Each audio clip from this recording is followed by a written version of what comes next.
এক বিক্রেতা ৫ টাকায় ৯টি দরে আম কিনে ৮ টাকায় ১ ডজন হিসেবে বিক্রি করেন, তবে তার শতকরা কত লাভ হবে? ৫ টাকায় ৯টি দরে আম কিনলে তার একটি আমের ক্রয়মূল্য কত হবে আগে দেখে নেওয়া যাক। ওপরে বসবে ৫, অর্থাৎ ৫ টাকায় ৯টি দরে আম কিনেছে, তাহলে ক্রয়মূল্য হবে ৫-এর ৯। আর ৮ টাকায় কটি বিক্রি করেছে? ১২টি, তাহলে একটি আমের বিক্রয়মূল্য কত হবে? ৮/১২।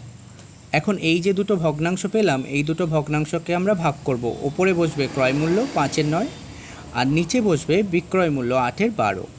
এখন আমরা জানি এরকম ভগ্নাংশ আকারে থাকলে এটাকে ফ্র্যাকশান বার তো বলি, আর এরকম ওপর নিচে এরকম যদি থাকে তাহলে ৫-এর সাথে ১২ গুণ হবে সরাসরি।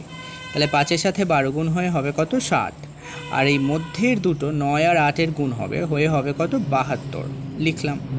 এখন ১২ দিয়ে কাটবো আমরা একে, তাহলে হবে কত? ৫, ১২, ৬০ মানে ৫, আর এখানে হবে ৬, ১২, ৭২ মানে ৬। তাহলে আমাদের কাছে ভগ্নাংশ এলো ৫ আর ৬।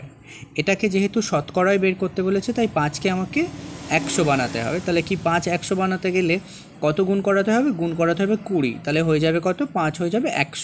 আচ্ছা হলো। আর এই যে রয়েছে নিচে ৬, ৬কেও আমরা তাহলে ২০ দিয়ে গুণ করে পাবো কত? ১২০। এখন নিচে রয়েছে আমাদের বিক্রয় মূল্য আর ওপরে রয়েছে আমাদের ক্রয় মূল্য, কারণ ওখানেই আমরা দেখেছি ক্রয় মূল্য ওপরে, বিক্রয় মূল্য নিচে। এখন কিনেছে তাহলে ১০০ টাকায়, বিক্রি করেছে ১২০ টাকায়। সেক্ষেত্রে লাভ হয়েছে কত? লাভ হয়েছে অবশ্যই ২০ টাকা, কিন্তু শতকরা, তাই পার্সেন্টেজ দিলাম। এটাই হচ্ছে এই অঙ্কের উত্তর। চ্যানেল পেজটি ভিজিট করুন শর্টকাট ট্রিকের সাহায্যে ম্যাথের জন্য, এবং চ্যানেলটি সাবস্ক্রাইব করে সঙ্গে থাকুন এই ধরনের ভিডিও প্রতিনিয়ত পেতে।